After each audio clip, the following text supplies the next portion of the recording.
Welcome to Smokeyheads Retro Movie Show. Season 2. The 90s.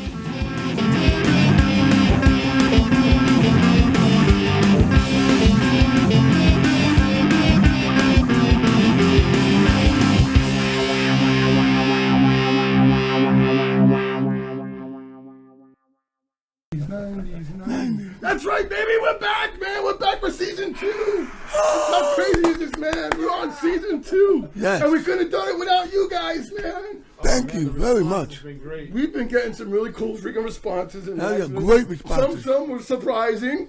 Above the law. Hey, man, you shocked it with that one. I told y'all. Yeah, we weren't even going to put that one up because we were just like, oh, this is bad. And it was a Choppers pick, yeah. And it was, yeah, it killed. It was one of our top ones, man. But yeah, we hit a couple thousands on a couple of them. So please, if you got any ideas for us you'd like to see us review or anything like that, please pop them in the comments. Yeah, comment below. To hear what you guys got to say, too. Hell yeah, man. Hell yeah. So this season now we're starting. So we did the 80s on season 1. Right. And now this season we're going to do the 90s, like you said before. Oh, man. How hard is it to do the 90s? I'm sorry, but that was Not at like all. one of those. Decades for movies. Because it's also when we were growing up now. Because now we're, you know what I'm saying, we're getting into, we're late teens now. Right, exactly. You know what I'm saying? We're now becoming adults. Right. But it was the decade of independent film. Yeah. Because everything in the 80s was, you know, Flash and all that kind of stuff like that. I don't mean Flash Gordon. I mean, like, just, you know, spectacles and stuff like that. That's it. But the 90s, you know, Reservoir Dogs came out first. What about Bob? What did you say? What about Bob? Okay, yeah. That wasn't what I was talking about. Hey, man, but it came out in the 90s. We're talking about independent movies. Oh, okay. So the big independent movies that came out of Sundance Film Festival, Okay. people weren't making those low budget, you know, movies that, you know, there were like a couple of... And movie studios weren't paying attention to them either. Exactly. That opened their eyes like, oh, wait a minute, maybe we should invest. Oh, yeah. So we're definitely going to have a creative decade, and we've already been arguing about what movies we're going to be doing. You know, we'll have some fun ones. Too many, not enough episodes. Right? I mean, even like movies like Days of Confused, which is a stoner movie, but it's fucking ingenious. It's a fucking creative. It's, you know, it's a great movie. It's an independent film too. Yep. Yes, very much. Fun ones. We got some great horror ones. We got Scream, which reinvented the horror genre. Yeah, reinvigorated it. Yep. Reinvigorated. That's a better way. That's a better way to say it, because the fucking 90s sucked for horror. Yeah. So with that said, let's get this season rolling. What do you think? I think it's a great idea. Let's roll it. To discuss this one, huh? All right. So our first movie is the Coen Bros classic. Fargo. Yeah, definitely. Oh, I'm looking at Yeah, the wrong perfect. camera. I'm looking at the wrong camera. Yes, no, I know. I'm looking at that camera, and I'm like, wait a minute. To the desk to get to the furthest camera away from... I'll show it to you guys. I'm dedicated.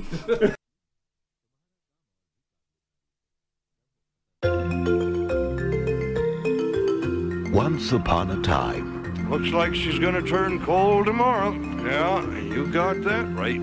there was a salesman called Jerry Lundergaard Okay, real good then. who always dreamt of striking it rich. Wade, have you had a chance to think about that deal I was talking about, those 40 acres there in Wayzata? Jerry, we're not going to just give you $750,000. No, but see, So, we all set on this thing then? You want your own wife kidnapped. Now, her dad, he's real well off. So why don't you just ask him for the money? Hon? Wade, it's Jerry. I don't know what to do. It's something hard, geez. It's terrible.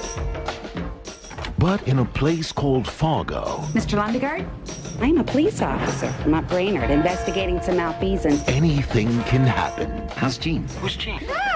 My wife. All due respect, Jerry, I don't want you mucking this up. The heck do you mean? No Jean, no money. Who are you? Circumstances have changed, Jerry. What the heck do you mean? Blood has been shed, Jerry. Here's the second one. I want you to tell me what these fellas look like. Well, the little guy, he was kind of funny looking. Can you be any more specific? He wasn't circumcised. Geez, that's a good lead. Yeah. From the creators of Barton Fink I'm cooperating here. And there's no, and Raising Arizona, What do you fellas got yourself mixed up in? Oh, jeez. You're there in 30 minutes or I find you, Jerry, and I shoot you, and I shoot your wife, and I shoot all your little children, and I shoot them all in the back of their little heads. You got it? You should shoot the other guy. Oh, jeez. Fargo, End of story.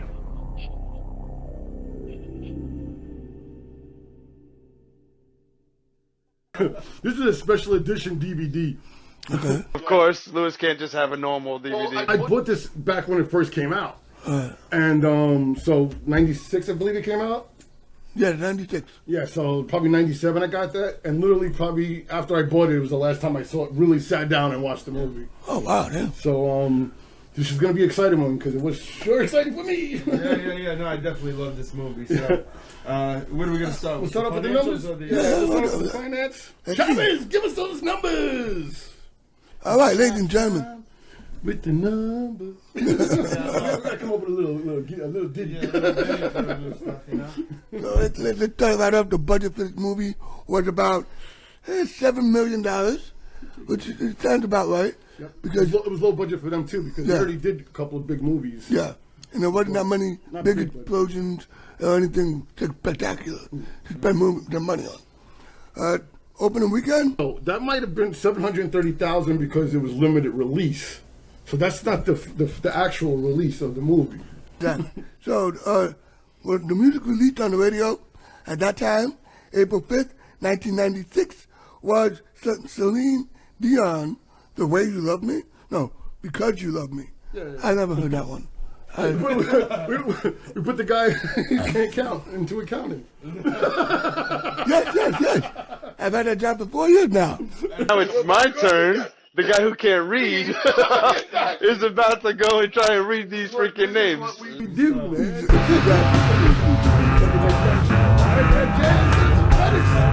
Credits. Let's see how I didn't ruin anything yet. Let's see How long it takes me to start messing up these, now that we're in season 2, I'm going to follow Chop the Suit. But anyway, directed by Joel Coen, okay, and uncredited, it was Ethan Coen as well. Yep. I always thought they were together. And then I saw that they were just, just Joel Coen that directed it. But yeah, they both wrote it together. I was going to say, they both wrote it together. That's it. He's so appalled by you taking my spot. All right, so for the cast, of course. But real quick, I gotta always tell you. But the Coen Brothers, man, come on, Fargo.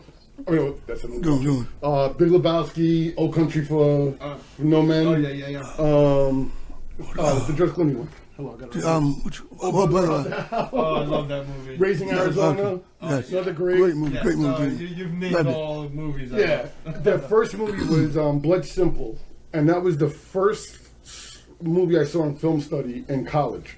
No, really? That the teacher showed us. Blood Simple. And it was Frances McDormand's first movie. I was about to say that. Oh, yeah.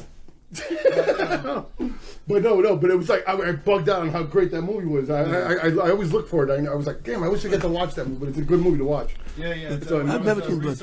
I heard about it. Said, they had the characters, who they wanted to play the characters already in their minds, and they were able to score everybody they wanted, and that's where Francis McDormand, because of the first movie that he did with that, So, wanted to marry him.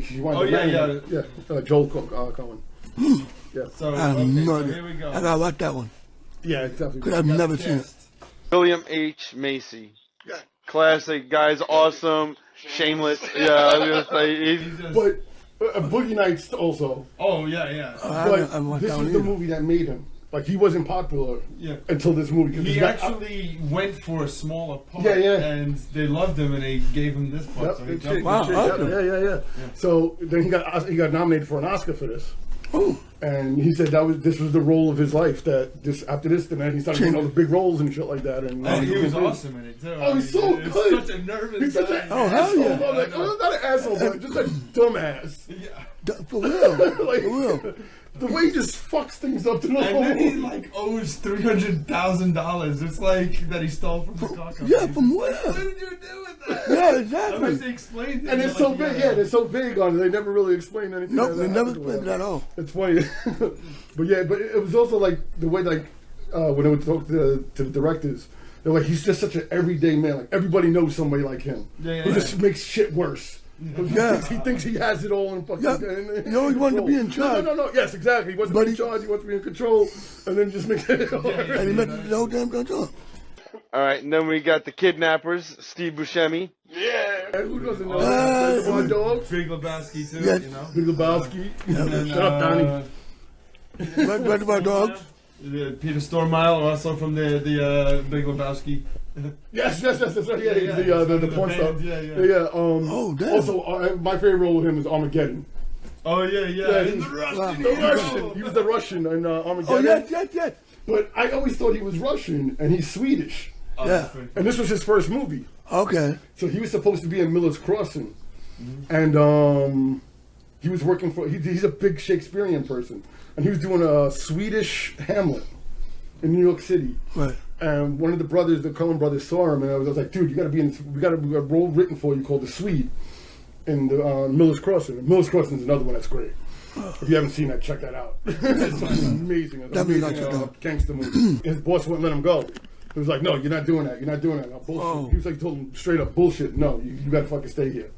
So then, a couple of years later, he was doing a play with Frances McDormand. And because he was murdered with Joel Coen, and he was like, oh shit, that's the Swedish guy again. And he had dyed his hair blonde or whatever, but he had longer hair or whatever. And they were like, dude, you gonna be in that movie this time? I got a role for you. And he's like, are you gonna deny it, man? He goes, it's not my fault, I swear. He goes, I'll be in it. And because of that movie, then he became he's in every movie in the 90s. Yeah. Think about it. He always shows up in something. And then, of course, we've mentioned her name like a million times already, Frances McDormand, playing Marge, the sheriff.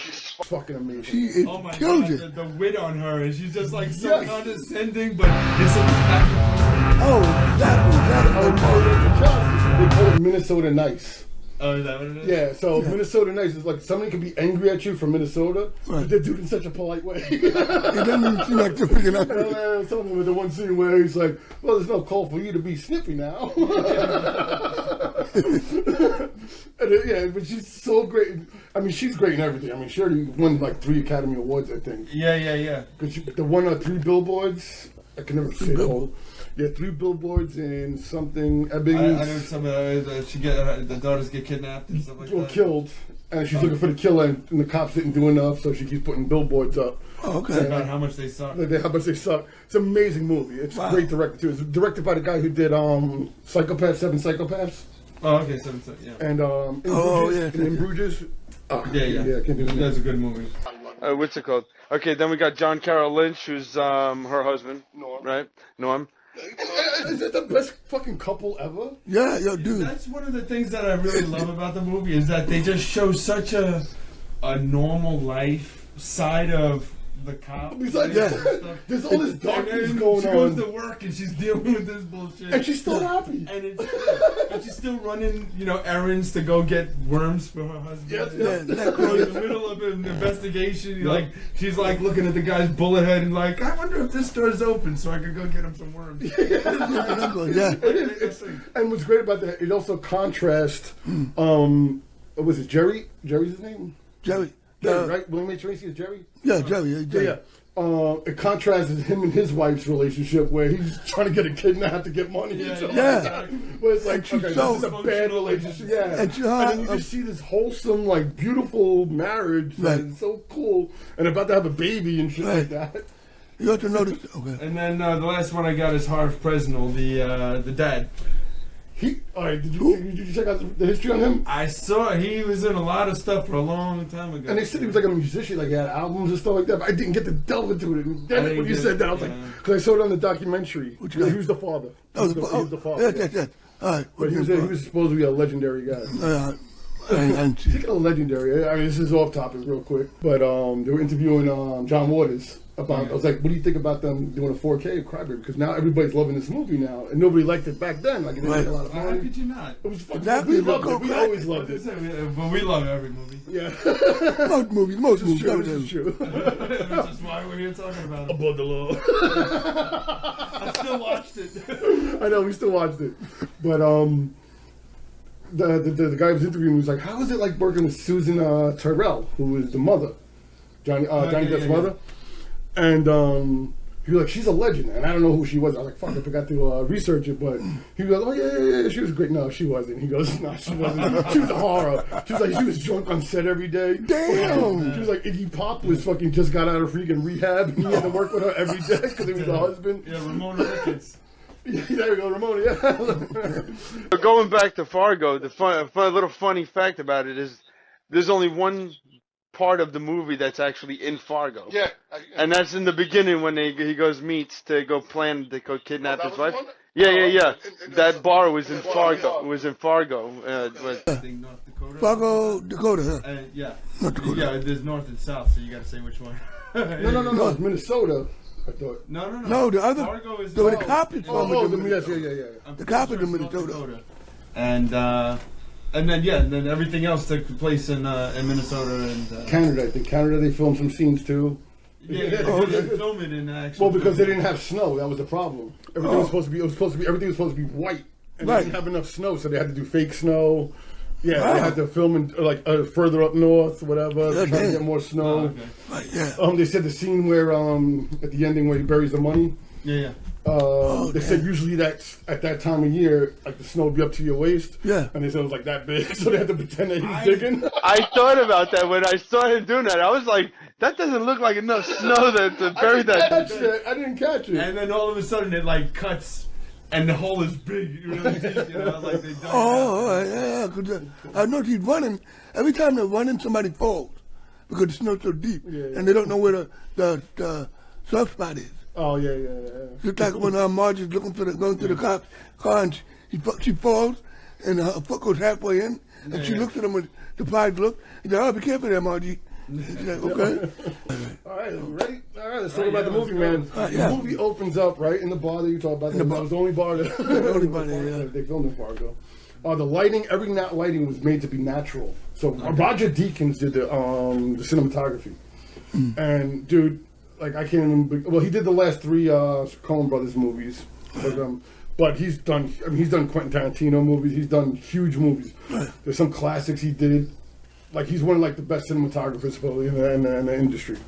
I think they gave him an honorary award, an Oscars or whatever. He's that good. I mean, he's like one of the best cinematographers. But yeah. So right off the bat, right? What's his name? Jerry's meeting Steve Buscemi. Which I don't get because. He was hooked up with Stu Buscemi, right? Carl.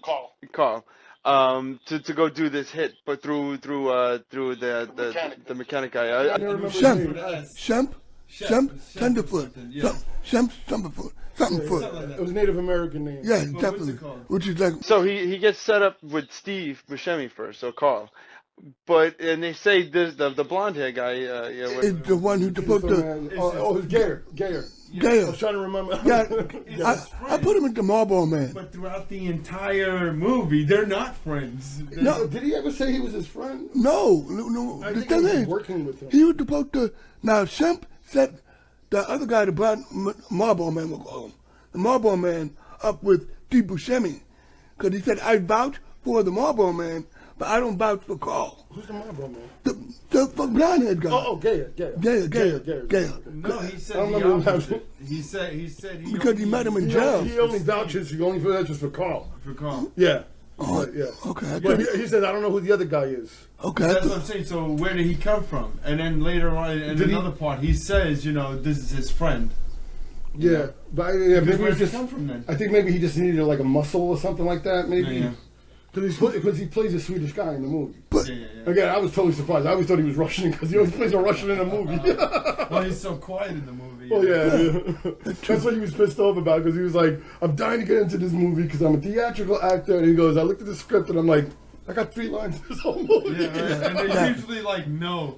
Yes, split the car. Yeah. I like the line he says when they're in the car. He says, He's like, we go to the pancakes house. We go to pancakes house. The pancakes.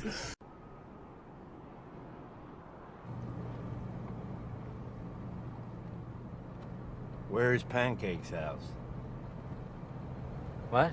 We stop at Pancake's house. What are you, nuts? We have pancakes for breakfast.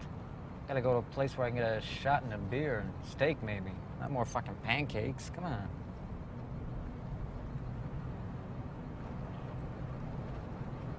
Oh, come on, man. Okay, here's an idea.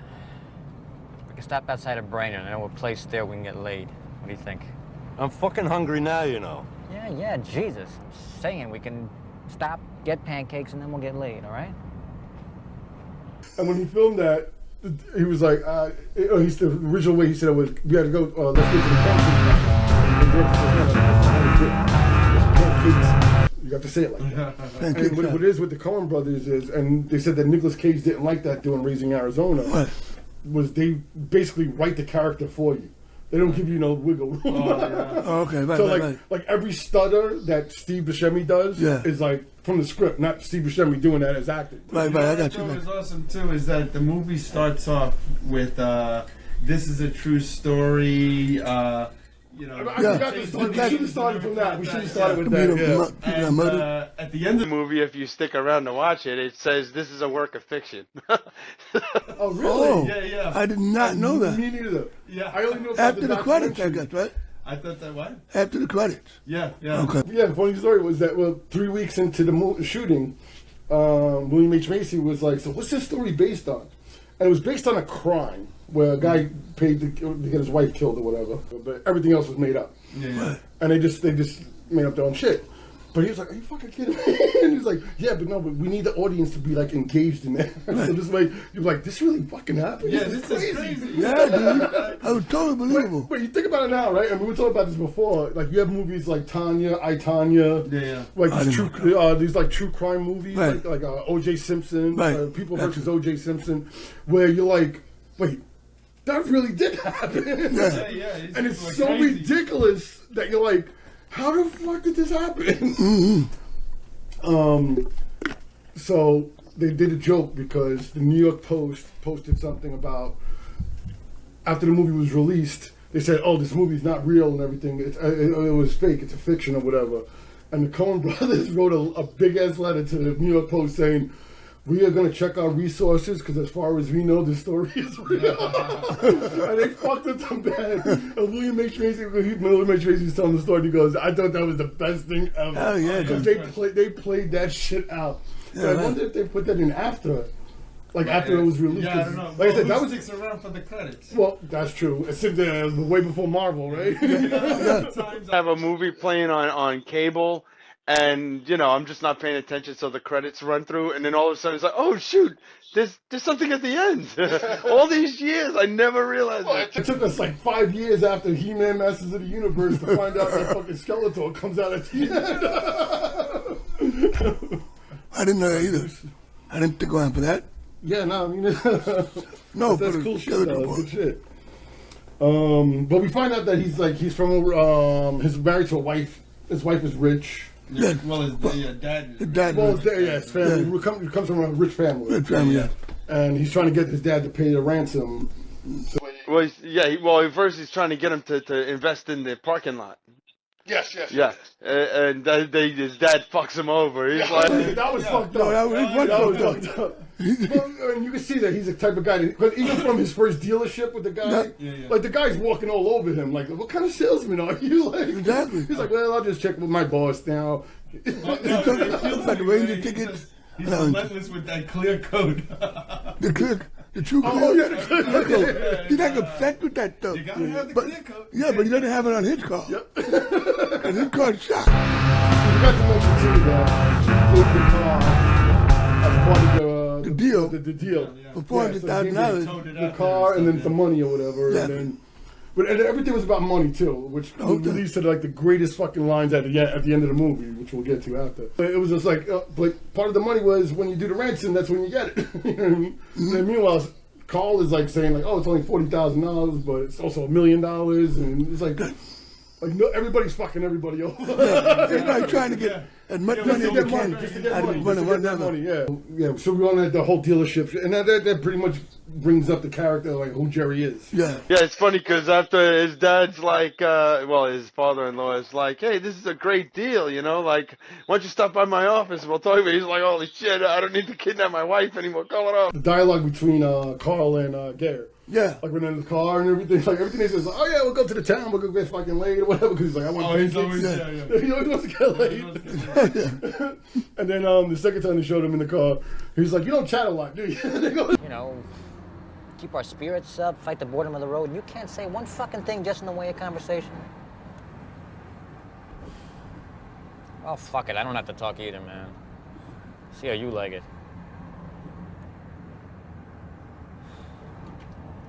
Just total fucking silence. Two could play at that game, smart guy. We'll just see how you like it. Total silence. That's right. I want simple conversation. I get simple conversation going. Anything? Nothing? He goes, You say no. Did. Yeah, you said one word. You go, you know what? All right, I'm going to be quiet to the whole night and see how you like it. Yeah, that's it. I'm quiet. That's it. I'm not saying nothing. Nope. I'm going to be quiet. That's it. I'm not going to say nothing for the whole ride. It's a good comedy too, man. There's a lot of funny. There's a lot of things that and that's happen. what, like I said, laughing. it has so many. It's dark, it's violent, and then it's funny.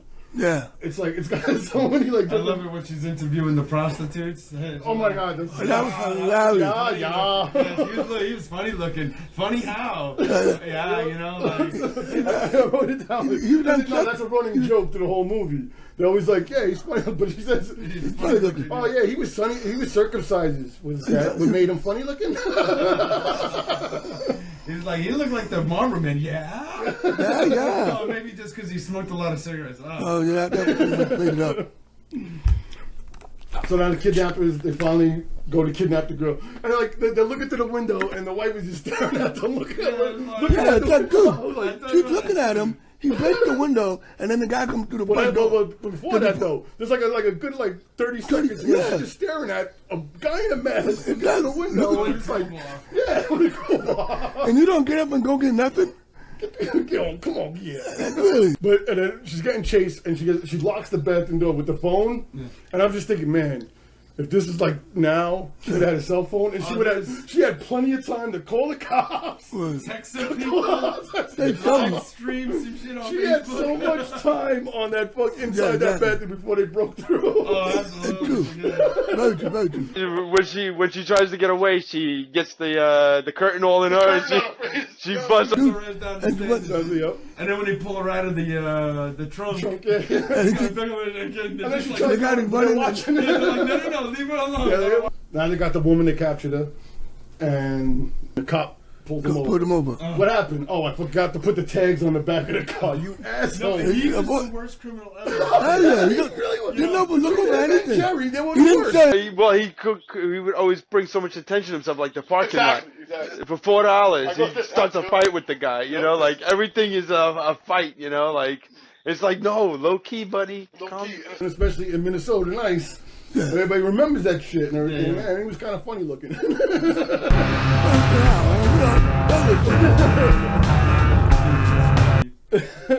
But that was a fucking cool scene because that was intense.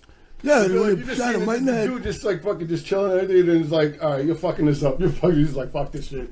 Bong. Boom! That's straight dead. Let's go. Yes, exactly. Well, that's stupid because you're trying to bribe a cop. What is wrong with you? Because he's an idiot. I know. I'm saying. That, dude, he's like, what is that? He made everything worse the same way that Jerry made everything on his side. Yeah. So it's like, poor fucking Gare was the only guy who just had his head together until at the ending. We'll discuss that too, because he fucked it up too. Because if he didn't fucking kill that guy, he just would have took the car and just fucking left. No. Actually, it was what's his name fucked it up again. Because he didn't need the extra money. You have a fucking $1 million.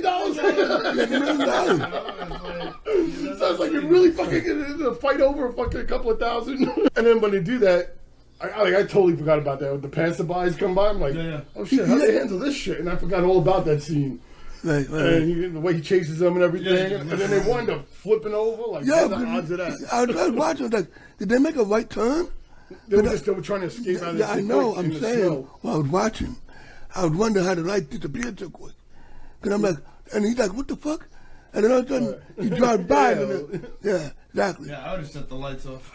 I would have shut the lights off and pulled over. I would have pulled over, turned the lights off, and ducked down the car. Yeah. Please don't see me. Oh yeah.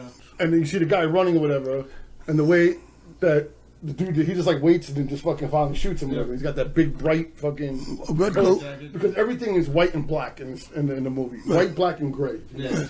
And it's always huge white. Like, white just takes over the whole screen. There's like a wide shot of the parking lots. And it's never disturbed. It's only just the car that's moving. Yep. And even when they show the background, you don't see a horizon. You just see whiteness. They said that's how the Minnesota was. So now we finally get introduced to Margie.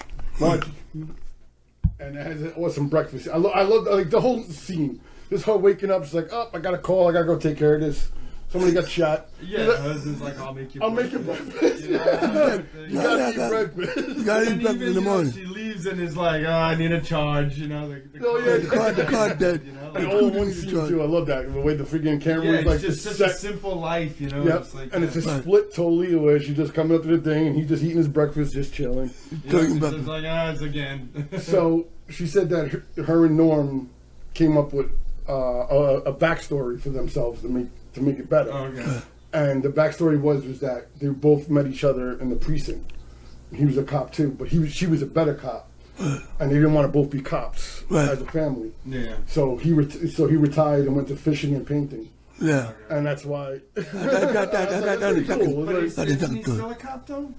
What? No. But he just comes a visitor and gives her Arby's. Yeah.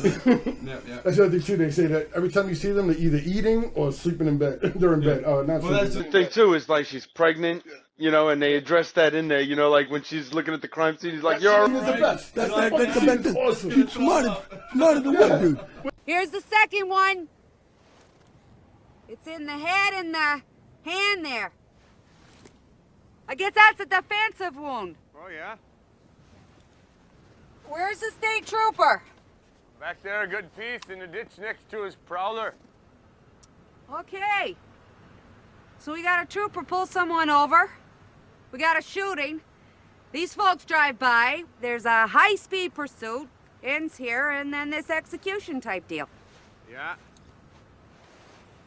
I'd be very surprised if our suspect was from Brainerd. Yeah. And I'll tell you what. From his footprint, he looks like a big fella. You see something down there, Chief? No, I just think I'm gonna barf. Jeez. You okay, Margie? Yeah, I'm fine.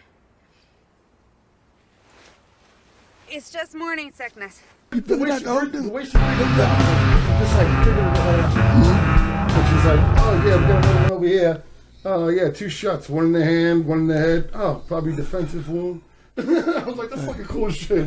She's figuring everything out. And then meanwhile, you see the body in the back, the red coat in the background, which is fucking awesome over her shoulder. Like, okay, why don't we go check out that state trooper now? But when you talk about with the morning sickness, the way she just like, she's like, oh, look at this footprints here. There's a big guy here. Hey. Goes, and his buddy.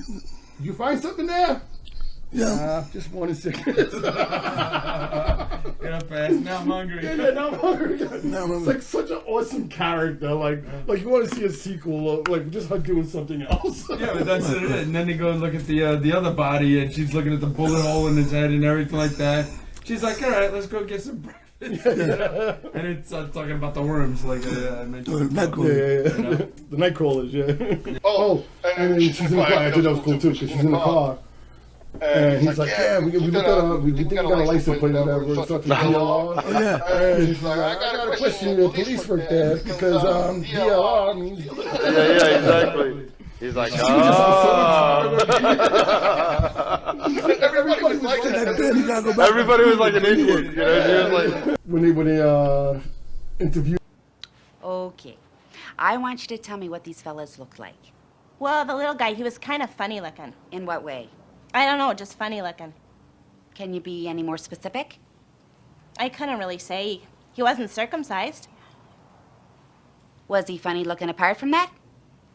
Yeah. So, you were having sex with a little fella then? Uh-huh. Is there anything else you can tell me about him? No. Like I say, he was funny looking.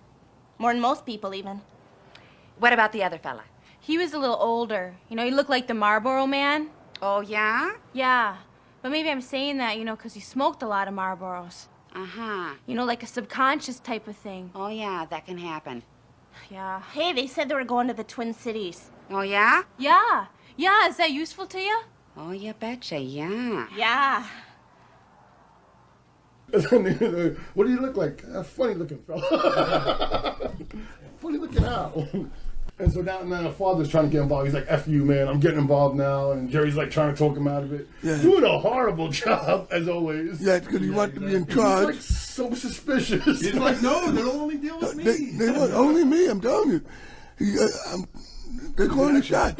But yeah, then the father's partner agrees that he should be the only one to, you know, not to play games. And His friend that knocked him, the dealer. yeah, no, I think he's like business, like business partner, yeah. a lawyer or something like that. Oh, so now what's his name wants more money after they shot everybody. So he's like, yeah, I want more money for this. Blood has been shed. Blood has been shed.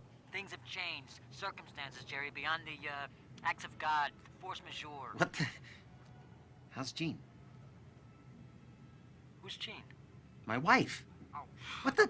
She's all right, but there's 3 people up in Brainerd who aren't so okay, I tell you that. What the heck are you talking about? Let's just finish this deal up here. Blood has been shed, Jerry. What the heck do you mean? 3 people in Brainerd. Oh, jeez. That's right, and we need more money. What the heck are you talking about? What do you fellas got yourself mixed up in? We need more This was money. supposed to be a no rough stuff type deal. Don't ever interrupt me, Jerry. Just shut the fuck up. Well, I'm sorry, but I don't... I'm not gonna debate you, Jerry. I'm not gonna debate. We now want the entire 80,000. Oh, for Christ's sake, here. Blood has been shed. We've incurred risks, Jerry. I'm coming to town tomorrow. You have the money ready. Now, we had a deal here. A deal's a deal. Is it, Jerry? You asked those 3 poor souls up in Brainerd if a deal's a deal. Go ahead, ask them. The heck do you mean? Yeah, Jerry. Blood has been shed. We got to do something about it. I want more money. I love it. Yeah, this guy's on fire. You know? Well, what the heck does that mean? He's like, what the heck does that mean? The dialogue is just so perfect. It is. It's great. It really is. And then they're telling them that they need more money for, I don't know, they need the serial numbers. They're down the throat for serial numbers. Yeah. I'm thinking, did he make up the serial numbers? No, he kept stalling. He kept stalling, yeah. He fudged them so that way they couldn't really tell. That's why he said, yeah, I'm fax them over. He goes, no, don't fax them over, because I can't read them. He goes, oh, I'll send them over, I'm sending them over. He goes, okay, yeah. So I'm faxing them again, stupid guy. But then you saw when he was writing. He was writing, yeah. He was writing all fucked up. Yep. And dark and trying, you know. So we go to the mechanic now. So she goes to investigate the mechanic. Yep. Shump, yeah. I don't know how I never caught his name. It's on his chest. I wasn't looking at his chest. No, because when he drew in the car. He likes nipples. Yeah, you gotta go look at him. And then Jerry comes in and goes to go see him, and then he sees that, oh shit, she's interrogating him. So now he's getting more frazzled or whatever. And then she comes to see him. Right? Yeah, that was the next scene. Yeah. She comes to see him. But she goes to see him twice. So that was the first time. The second time is where it goes off the charts. Yeah, when he runs and stuff. But I love it after that, what's it called? Shempito is like, now this thing is coming back to me. And he goes and he beats Yo, dude, he beat the brakes off that dude. He beat the brakes off the guy. No, I like kicking him in the face. When he's getting beat up, he goes, come on, stop it, smoke a peace pipe or something. Yeah. And then the fucking guy knocks on the door and fucking, hey, I'm trying to sleep. Get over there. Yo, and he beat the crap out of that dude. But yeah, that was awesome. He like choked the shit out of him and started whipping him with a belt. And holy shit. He sent me back to Stillwater, you dumb motherfucker. Goddamn. So now he's all fucking beat up and everything, and he calls back Jerry, and he's like, listen, we need that fucking money now. I need more money. Now, so he says, I want it in 30 minutes. And I just found out that at that part of the movie, it's actually exactly 30 minutes left in the movie. Oh, wow. I did not know. So, yeah, he's talking on the phone, and his father's listening in on the other end. And he's like, fuck this. He climbs it up, and he's like, oh, yeah. His father leaves. He gets in the car. He's gone. He's gone. He's like, what the hell? And then once again, he gets screwed over because he tried to be. Followed him. Yeah. But it was too late. Well, yeah. Way too late. That was The guy's like, no Janine, no cash, or something like that. Yeah. Whatever her name is. And then fucking Carl finally was like, fuck this shit. Yeah, He's like, what are you thinking? I'm done with it. I'm done fucking being nice. But I'll shoot him. Oh, jeez. That's the big word in the movie. Everybody says, oh, jeez. No, so the criminals all curse. Yeah. Everybody else doesn't. Yeah, Because exactly. the criminals aren't from Minnesota. That's why. That makes sense. That's right there. I don't want you fudging this And up. then he pulls the gun out and shoots Steve Buscemi Yo, right in the right in the cheek. Gunshot. Yeah. That's awesome. And so now he unloads the clip on him. But again, like an asshole, instead of him just leaving and trying to be all casual, he's got to fucking fly through the fucking goddamn gate. Almost to be casual with the blood all over your face and everything like that, and a dead person up there. Well, oh yeah, he killed the ticket guy. That's right. Yeah, Yeah. That's because right, he tried to go through. He's leaving a trail behind him. Exactly. He almost crashes into fucking what's his name? Yeah, he almost crashed into Jerry. Yeah. And that was the other thing too. Like, why did Jerry take the body? Because he didn't want the body there. But he puts it in the trunk of his car. The trunk of his car, yeah. Oh. But they never showed Like a dummy. Yeah, I was gonna say. I didn't even realize They just that. show him open the trunk. That's it. Oh, okay. So he picked up the father-in-law. It was like, You so just it's like he's trying to hide it, I guess. But it was like he just sucks as a criminal. Well, no, because even when he went home, he's like, I'm just going to bed. Because the lawyer called twice. Oh, yeah. He called twice. Goes, Dad, his son's like, Dad, everything okay? And he forgets about his son all the time. The whole movie. Yeah, because the guy's He's like, what about Scotty? And he's Yeah. just like, Oh, shit, Yeah. damn. And also he foreshadows it because when he goes into the room with his son, and he says, "Don't worry, I promise you, everything's gonna be all right." He goes, "But what if everything goes wrong?" So it was like it was foreshadowing what's happening. Steve Buscemi takes the money. He runs back. He goes buries. He grabs a couple of a little bit of money. Out to make it look good. Yep, exactly. And he leaves the ice scraper in there to show it. Now, To show what it is. if you remember, and you definitely need to watch it. The Fargo, the TV show. Oh, okay. It's amazing. I've seen it. Except for one season. There's only one season I don't like. It actually had a failed pilot when they tried to do that first time. Oh, really? Really? I did not know that either. So what they did right was they made their own show. Where it's like, it's just about a lot of true crimes, supposedly, that go wrong. But it's an anthology. It's always different characters every year. Right. Every year it's totally different character. They even went with the Chris Rock one where they went to like the 30s. But the first season, it was Oliver Platt. And he was like this big kingpin. Okay. And they show how he got his money. And his money was because he broke down right near the freaking ice pick. Oh, wow. Ice scraper. Wow. You would have never saw it because you never saw the movie back, because this is the first time you saw it. Yeah. And he watches the show. But it was really cool, and it was like a little, nice little, Italian, There's also a nod to that because in real life, and they made a movie of it called Kamiko the Treasure Hunter. Okay. Which is a real true story, which is fucked up. I didn't know it was true.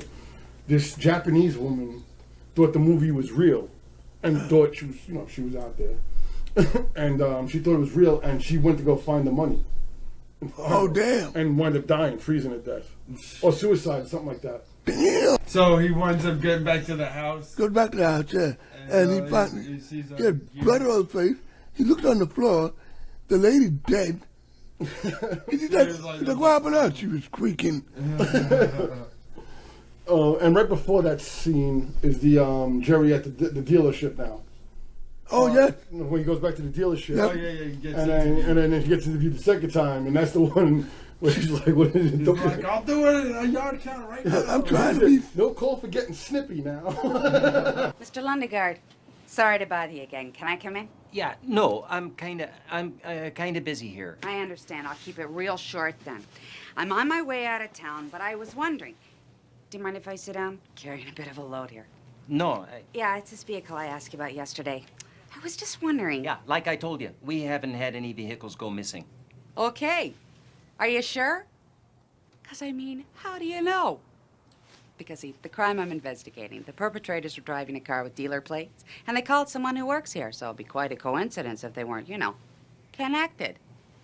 Yeah, I see. So, How do you... Have you done any kind of inventory recently? The car's not from our lot, ma'am. But how do you know that for sure without doing a... Well, I would know. I'm the executive sales manager. Yeah, but I understand. We run a pretty tight ship here. I know, but, well, how do they establish that, sir? I mean, are the cars counted daily, or what kind of a routine here? Ma'am, I answered your question. I'm sorry, sir? Ma'am, I answered your question. I answered the darn... I'm cooperating here, and there's no, Sir, you have no call to get snippy with me. I'm just doing my job here. I'm not, I'm not arguing here. I'm cooperating, and we're doing all we can. All I'm doing, I'm trying to be nice. He was just like, oh my God, he was so panicky. I answered the question. I don't understand. What the fuck? Why? He's like, I'm trying to cooperate. I answered your questions. What do you like? You know? What? I answered the question. He said that because he said somebody came up to him. I was like 8-year-old. He says my 8-year-old wants to say something to you. And you said the same thing. I'm trying to cooperate. And he was like, what's the 8-year-old fucking watching Fargo? But then he flees the scene. He flees the scene. He's like, I'll go do yard count right now. I swear to God, at that point, I was like, I totally forgot about this movie. Because like I said, I haven't watched it in like 20 years or something like that. That's funny. She's like, he's playing an interview. He's leaving. Exactly. It's really happening. It's like, really happening. Like, oh shit, she's like, okay, this guy's he's done. He's caught. What up, man? We forgot to talk about, because I thought this was the whole dinner with the Asian guy. Oh, that was so random. That was like going in there. And I had a suspicion, and then I looked it up, and I was right. When she found out that everything that he was talking about was a lie about his wife, that's what got her thinking about Jerry again, saying like, this motherfucker, he's lying about his wife.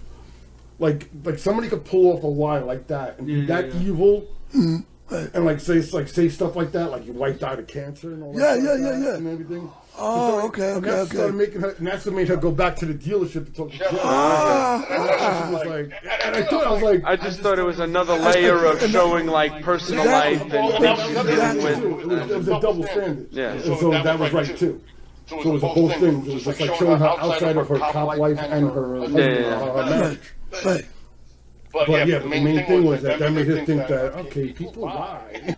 And then Steve Buscemi's like, Carl, he's like, yeah, I want, I'm taking here's your half, there's my half, I'm gone, I'm taking the car. Yep. And he's like, no, I want you to buy the money for the car. You owe me the money for the car. Yep. And like a dickhead, he's like arguing with that shit. Yep.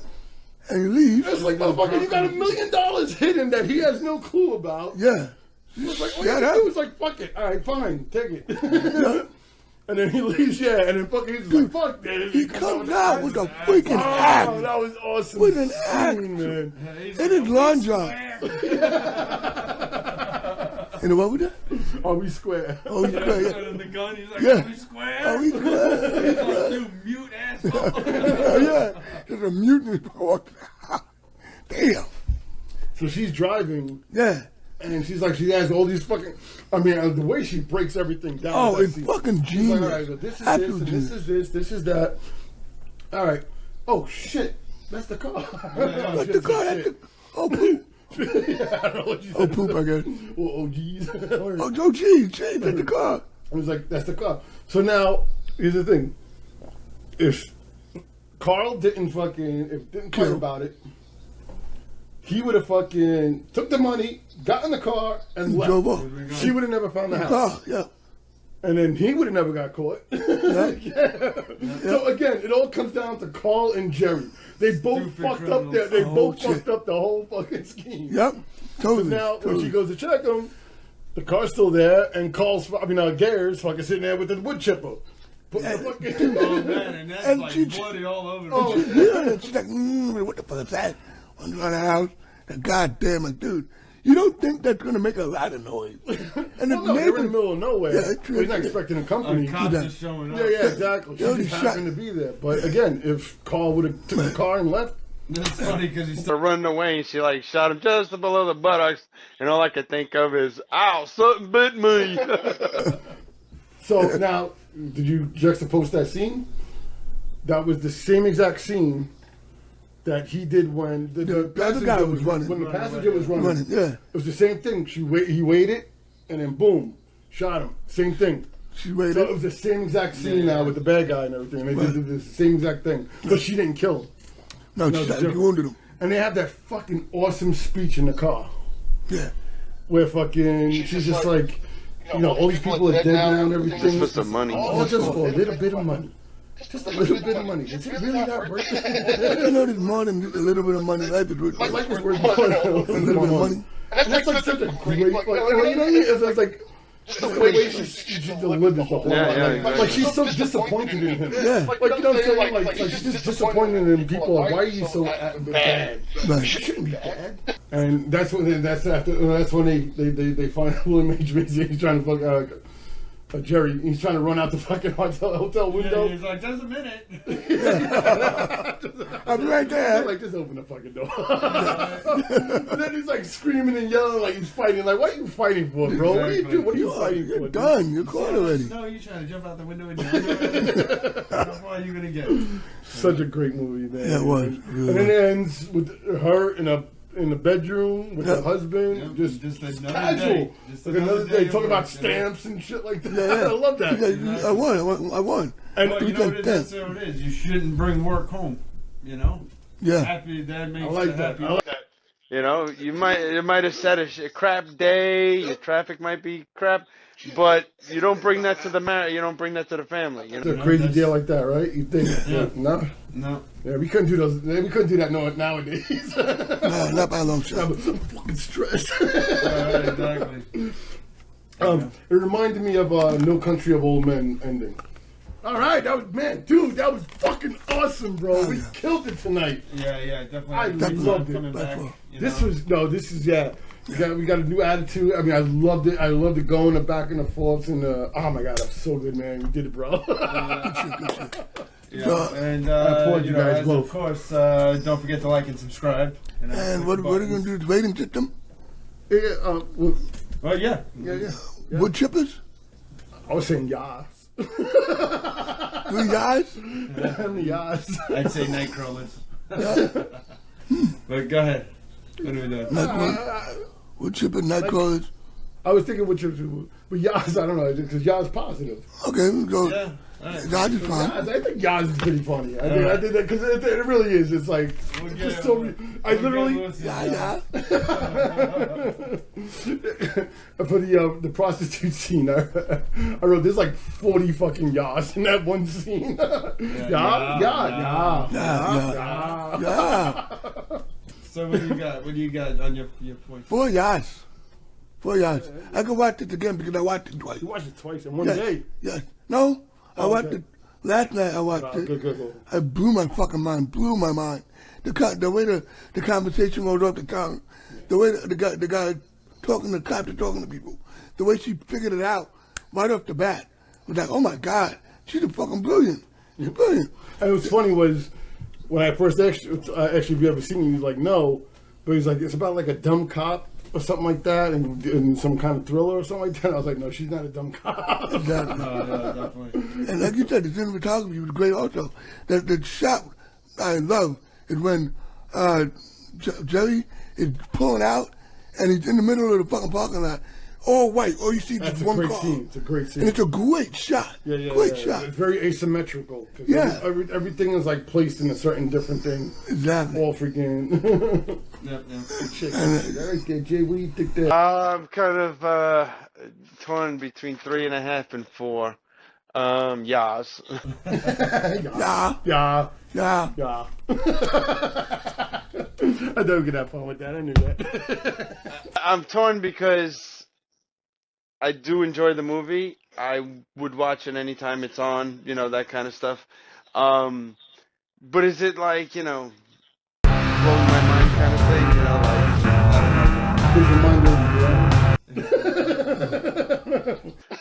Yes. I mean, I guess I'll give it 3.5. 3.5. Yeah. Yeah. Yeah. So I gotta go. Yeah, what do you think? Yeah, I gotta go above all you. 4.5. 4.5. Yeah. Yeah. I think it's a perfect movie. It's 138 minutes, which is unheard of these days. First of all, and the pace is so fucking awesome. It's just like bang, bang, bang, bang, bang, bang, bang. It just keeps going. Yeah. It never lets up. Nope. I was 90s Coen Brothers. Like I said, man, I got the movie there. I fucking love Coen Brothers. They were next to Quentin Tarantino. Those my favorites. Lately, not so much. Their last few movies, the last couple of years, they've been okay. I could watch them. But they just weren't as fun as that decade when they did Big Lebowski, Fargo. And, Oh Brother, We're Out There. Oh Brother, We're Out There. You know, that shit. It was just one of those movies that when it comes on, you just gotta watch it. But, I mean, again, I haven't seen this movie in like 20 years, if not more. And I love movies like this. And like, they do, but they don't. And it's like the dialogue and the back and forth and the rhythm. There's a rhythm to the dialogue. Yeah, exactly. You know what I'm saying? It's like da, da, da, da, da, da, da, da. And it's like fucking awesome. And that's like one of the things, that's why I love Quentin Tarantino, because he always has that dialogue. And it's like we just go back and forth. I love that shit, man. Yeah, me too. I gotta tell you. Speaking of the accents in the movie, the most disappointing thing was when I went to Boston and I couldn't find anybody that talked. That sucks. I would have been mad too. Oh my god, it's all I wanted. You couldn't find anybody. Couldn't find anybody that like talked in Boston. Yeah, especially like the fighter. I love the fighter. Oh man, the fighter's got like the best. And just hear them all going at it or something, you know. Yeah. Man, but this is great, man. We fucking killed it tonight, bro. I'm excited. Thanks for watching. I'm excited for the freaking season 2, bro. Yeah, me too. This is new to us. And like I said, we're gonna change things up. We're gonna have guests this year. Put us in the comments, man. You want to get on? Yeah. Let us know. You gotta have some references. No, I'm only kidding. Well, you do. Or at least know us. Wow. And you're robbing my shit. But yeah, we can do it virtual. We're gonna do it personal. Right. You know what I mean? It's gonna be fucking awesome, man. I'm excited, and it took us a while to get this going tonight. We got it going. I felt the energy. Got some new equipment. Got some new equipment. Got the posters. And let's do it, man. Season 2 is on the fucking rolls. Season 1.